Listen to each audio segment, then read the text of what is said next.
My friends think you're a joke, and honestly, they're not wrong, she said before her girls' trip, so I moved out while she was gone. She came home to empty rooms and a note that said, "Hope they think this is funny too." Hey viewers, before we move on to the video, please make sure to subscribe to the channel and hit the like button if you want to see more stories like this. Thanks. If I had $1 for every time my girlfriend Qley called me safe, I probably could have retired 5 years ago.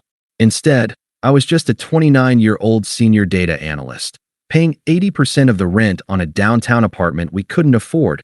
Also, she, 27, could find her passion. For the last 2 years, I'd been investing in us. That meant I was the rock. I was the stable one. I was the one who paid off the $8,000 in credit card debt she'd accidentally racked up just to get her a fresh start. I was the one who funded her failed Etsy store, the one that sold custom resin art keychains. And I was the one who came home every night at 6 p.m., cooked dinner, and listened to her complain about how the world just didn't get her. Lately, though, safe had stopped being a compliment. It had become a dirty word. The real shift started when she fell in with her new friend group, led by a woman named Jessica. Jessica was a nightmare of toxic TikTok trends, a walking billboard for high-value men, provider energy, and six-figure alphas. My $110,000 a year analyst job, once the bedrock that allowed Qley to explore, was now a source of open embarrassment. I got the first real taste of it a week before the end. We were at a pre-Vegas dinner for her upcoming girls' trip, and I was, of course, paying. Jessica was talking about her new guy, some crypto bro who leased a McLaren. "You should get into crypto, Mark," Jessica said, not even looking at me. "I prefer to invest in things I can actually, quantify," I said mildly. Jessica let out a little humph of a laugh. "That's cute. It's almost like you enjoy being on the financial sidelines." "Qley," she said, finally turning to her, "you need a man who plays the game, not just spectates." I waited for Qley to defend me, to say anything. She just forced a laugh, her eyes flicking to me and then quickly away. "Oh, Mark, don't be so literal. Jessica just means you're very practical." Practical was the new safe. The look they shared told me everything I needed to know. I wasn't her partner. I was her court jester. The walking, talking ATM who was just a little too boring to bring around the alphas. Which brought us to Thursday night. Her bags were packed for Vegas, an explosion of sequins and new outfits splayed across the bed I'd paid for. She was on her phone, texting furiously and smiling in that way she never smiled at me anymore. "Qley, we need to talk," I said, standing in the doorway. She let out an aggressive, put-upon sigh, the kind that says, "You are the single most inconvenient thing in my life right now. God, can you not do this right now?" She locked her phone and threw it on the bed. "I'm trying to get into Vegas mode." "You're such a buzzkill." "A buzzkill?" I asked, and my voice was dangerously quiet. "For wanting my girlfriend to defend me? That dinner last week. The way Jessica talks to me. The way you let her. It's not right." She stood up, and the mask of the bubbly, passionate dreamer I'd fallen for just dissolved. Her face went cold and hard. She put her hands on her hips. "You want honesty? Fine." My stomach went cold. "My friends think you're a joke. And honestly, they're not wrong." I just stared. I couldn't feel my hands. "A joke?" "Yes, Mark. A joke," she snapped. "You're just safe. You're predictable. You're the nice guy who finishes the spreadsheet. You are not the one who closes the deal. Do you get it, my friends? They're meeting men who own the company, not just analyze its data." She was breathing hard, her eyes bright with a cruelty I'd never seen before. "And you?" I finally managed. "You agree with them." It wasn't a question. "I'm just saying I need to be around winners for a few days," she said, her voice full of smug dismissal. "I need to breathe." She zipped up her carry-on and pushed past me, grabbing her purse. "I'll see you on Sunday. Don't wait up." She walked to the door, paused, and then, as an afterthought, kissed the air somewhere in the vicinity of my cheek. The door clicked shut. I heard the elevator ding down the hall. She was gone. I stood there for a full 10 minutes, the silence of the apartment buzzing around me. The insult echoed in the space she'd left. A joke. And then, a switch flipped. It wasn't rage. It wasn't even heartbreak. It was clarity. Crystalline. Perfect. She didn't just dump me. She hadn't even had the courage to dump me. She just insulted me, confirmed she had zero respect for me, and then left for a long weekend, expecting me to be here, like a loyal dog, when she got back. The joke, I realized, was that she thought I would be. The click of that door echoed in the apartment for a long, long time. I didn't move. I just stood in the bedroom, listening to the hum of the refrigerator. A joke. The joke, I thought, was that she was right. I was a joke. I was the punchline to a story she was telling her friends. I was the chump paying for the stage, the lights, and the microphone, and she was the star who was leaving with the band. But the funny thing about jokes is that they have to end. I didn't get angry. I didn't punch a wall. I didn't even feel like crying. I just felt optimized, like a piece of code that had finally been debugged. The logical error, my relationship with Qley, had been found and isolated. Now, I just had to run the delete script. I walked to my desk, sat down, and opened my laptop. I pulled up our lease agreement, a PDF I'd signed 18 months ago. Then I opened my banking app. I looked at the 2 years of Venmo transfers, rent, dinner, Vegas fund, Etsy supplies, her half. Again, I looked at the utility bills, all in my name. The furniture receipts, all from my credit card. I wasn't her partner. I was her primary investor. And she had just declared emotional and financial bankruptcy. It was time to liquidate my assets. I picked up my phone. My thumb hovered over her contact, the one with the laughing picture of her from a vacation I paid for. I didn't call her. I called my friend Sam. Sam, I said, my voice perfectly level. You free this weekend? And do you still have the keys to your brother's moving truck? Sam was quiet for a second. Yeah, man. Why? You finally upgrading that TV. I'm upgrading my whole life, I said. Qley just left for Vegas. She told me I'm a joke. I'm moving out while she's gone. There was a long pause, then a slow, appreciative whistle. Okay, that's epic. I'll be there in an hour. We're gonna need boxes. And beer. We started Friday morning. Sam, bless him, had recruited 2 of his beefiest gym buddies. While Qley was presumably nursing her first Vegas mimosa, we were a silent, efficient machine. We were meticulous. I took only what was mine. My clothes, my books, my entire PC setup. My toothbrush. The bed? I'd paid for it. It was disassembled and in the truck in 10 minutes. The sofa? Mine. Gone. The 65-inch TV? My Christmas bonus last year. Gone. The pots, the pans, the good knives, the air fryer, the espresso machine, all mine. I even unhooked the smart bulbs and put the apartment's original, dim yellow ones back in. By 4 p.m., the apartment was hollowed out. It echoed. All that was left was her stuff. Her mountains of clothes. Her makeup collection. Her half-finished passion project canvases. And, ironically, the ridiculous, oversized, gold leaf floor mirrors she and Jessica just had to have, which she'd bought with my credit card. I left it. It seemed fitting. She'd have something to look at herself in. At 4:30 p.m., I made my last call. The landlord. Hi, I said. I'm calling to give notice for apartment 12B. I've moved out. What? Mark? The lease isn't up for 6 months. I understand, I said calmly. I'm forfeiting the entire security deposit. I'm also Venmoing you my half of the lease break penalty right now. The other tenant, Qley, will be responsible for her half and for the full rent moving forward as of today. I sent the payment while he was still sputtering. I followed up with a formal, signed email. I didn't care about the money. It was a cheap price for freedom. My last act was to walk to the kitchen counter. I pulled a single sticky note from the drawer I'd bought. I wrote 5 words on it. Hope they think this is funny too. I stuck it squarely on the fridge. Then, I walked out and locked the door for the last time. Before Qley's plane even landed in Las Vegas, I was in a new, smaller, much nicer apartment on a 3-month lease across town. I sat on my sofa, in my new living room, and I opened my phone. I blocked Qley.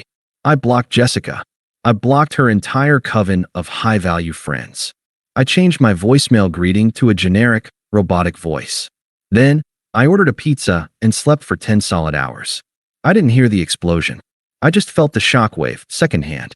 Sam, who still had a few mutual, non-toxic friends in that orbit, got the play-by-play. Qley got back Sunday night, tan, hungover, and probably broke from whatever alpha bottle service table she'd been comping. She walked into the dark, empty apartment. Her first call, according to Sam, wasn't to me. It was to 911. She reported a robbery.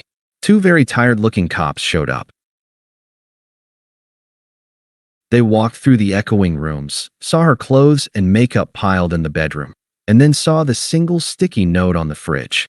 "Ma'am," one of them said, "looks like you had a bad breakup. This is a civil dispute." And then they left. The second wave hit Monday morning. The landlord.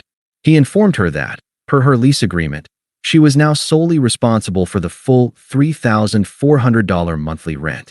And, he added, "We still require the $1,700 lease break penalty from you. Your ex-partner already paid his share. We'll need that by the 1st, or we begin eviction proceedings." The third wave was the Vegas karma. Sam heard that the trip was a catastrophe.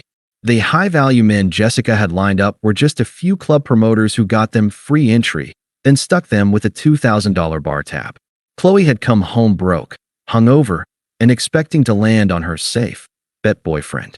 The ATM, however, was no longer in service. She couldn't reach me, so she started blowing up Sam's phone. He did me the solid of letting them go to voicemail, and then he played them for me over a beer. It was illuminating.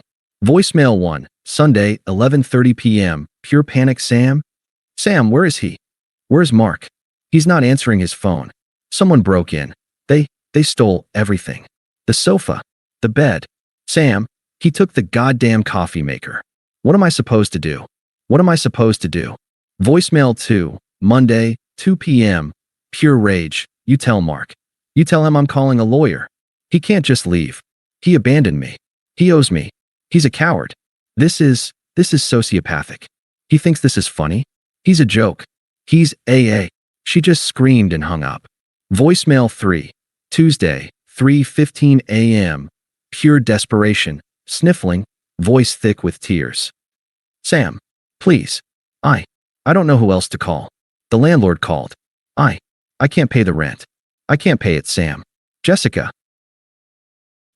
isn't answering my calls. None of them are. I'm just sitting on the floor. I'm scared. I didn't mean it. I didn't mean what I said. I was just stressed about the trip. Please, just tell him to call me. I just need him to call me. Sam looked at me. Dude, that's rough. I looked at my beer. Yeah. So, he said, you gonna call her? I picked up my phone, opened Sam's call log, and found the number. I looked at it for a second. Then I tapped block. No, I said, taking a sip. I'm not. The first 3 months were a blur of positive forward momentum. I leaned into the joke of my boring analyst job. I took on a complex AI modeling project that no one else wanted, and I crushed it.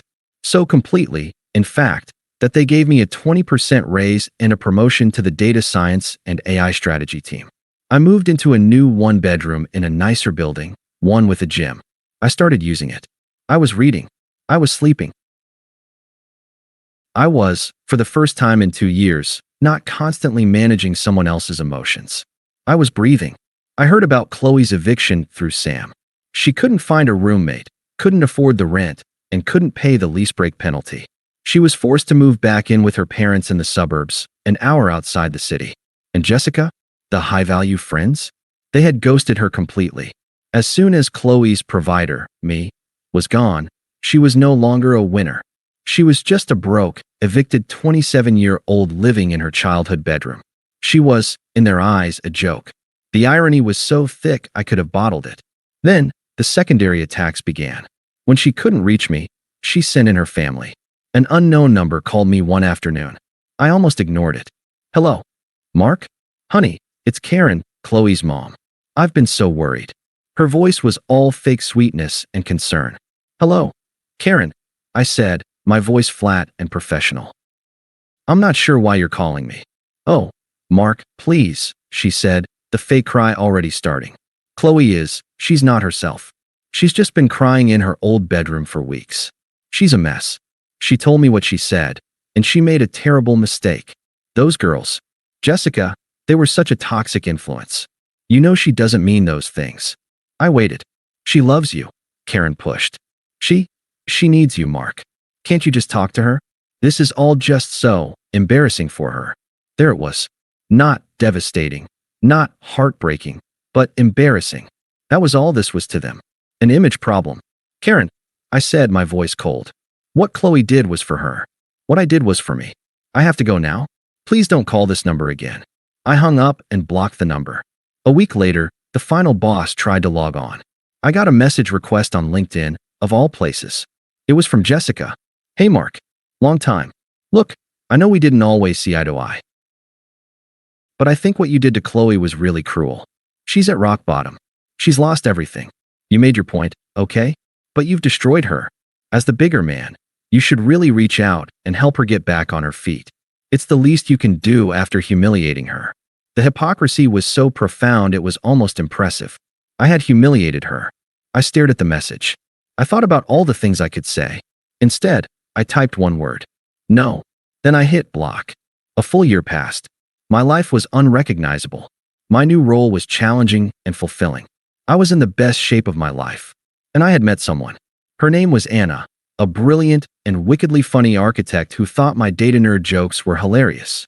She was kind, she was respectful, and she was my partner in every sense of the word. Which is why we were at the City Tech Gala, a massive black tie awards dinner. My AI-driven project had won a small industry award, and my company had a table. I was in a perfectly tailored tux, Anna at my side in a stunning deep blue dress. We were laughing, actually laughing, as she told me a story about a client who wanted a modern Tuscan/brutalist nightmare of a house. I'll be right back, I said, kissing her shoulder. Going to grab us more champagne. I made my way to the crowded bar, scanning the room. And that's when I saw her. The contrast was sickening. Qley was there. She wasn't a guest. She was a brand ambassador, a temp job. She was wearing a cheap-looking, too-tight red dress that was completely wrong for the event. Her face was gaunt, the Vegas tan long gone, replaced by a mask of caked-on makeup. She was forcing a smile while handing out tiny, branded samples of a new energy drink from a tray. Our eyes locked across the room. She looked like she'd seen a ghost. Her plastic smile dropped. She abandoned her tray on a nearby ledge and, to my horror, started pushing through the crowd toward me. She cornered me against the bar. Mark. Oh my God. You look, wow. This tux. Her eyes were raking over me, wide with a kind of desperate hunger. Qley, I said. I nodded. My voice was polite, detached, like I was addressing a stranger who had just asked for directions. Mark, please. The words spilled out of her, fast and frantic. I'm so sorry. God, I was so stupid. I was an idiot. I was a child. Those friends, that whole life, it was all fake. It was all just a joke. You were the only real thing I ever had. I just looked at her. I didn't say, I'm sorry to hear that. I didn't say, that's awful. I didn't say anything. I have to get back to my table, I said, turning slightly. No, wait. She grabbed my arm, her fingers digging into the sleeve of my tux. The old entitlement flashed in her eyes. Please. I'm back at my mom's. I lost everything. I lost the apartment. Jessica and everyone, they're gone. Don't you see? I've learned my lesson. I'm in therapy. I've changed. We can change. We can be happy again. I didn't pull my arm away. I just looked down at her hand on my sleeve. I looked at it with such complete, cold indifference that she uncomfortably removed it, as if she'd touched something hot. So that's it? She demanded, and the desperation was turning sour, morphing into that familiar, angry cry. You destroyed my life and you're happy? You just get to walk away? I'm a joke to you now, is that it? I paused, and for the first time, I almost smiled. I leaned in, just slightly, my voice calm, factual, and final.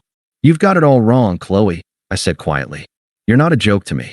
A tiny, pathetic flicker of hope lit her eyes. You're not anything to me, I said. You're just the person who used to live in my old apartment. Her face crumpled. It was the look of someone who had just been erased. Hey, a warm, bright voice. Anna slid in beside me, radiant, and looped her arm through mine. I got us a table on the terrace. Is everything okay? My entire demeanor, my whole body, my face, it all changed. I turned to Anna and smiled, a real, warm smile. Everything is perfect, I said. I looked back at Qley, who was now staring at Anna like she was a creature from another planet. The upgrade was standing right in front of her, and the realization was a physical blow. I squeezed Anna's hand. Excuse us, I said to Qley, with the polite, empty indifference of a hotel clerk. Enjoy the rest of your shift. I put my hand on the small of Anna's back, and we walked away. I didn't look back once. I didn't need to. As we walked onto the terrace, the cool night air hit us, and I heard the faint sound of the event MC announcing the next award. And I realized, with a sudden, profound sense of peace, that I couldn't even remember what her joke about me was. It didn't matter. It wasn't my life anymore. Thanks for watching. Make sure to subscribe to the channel and hit the like button. What do you think about this story? Share it in the comments.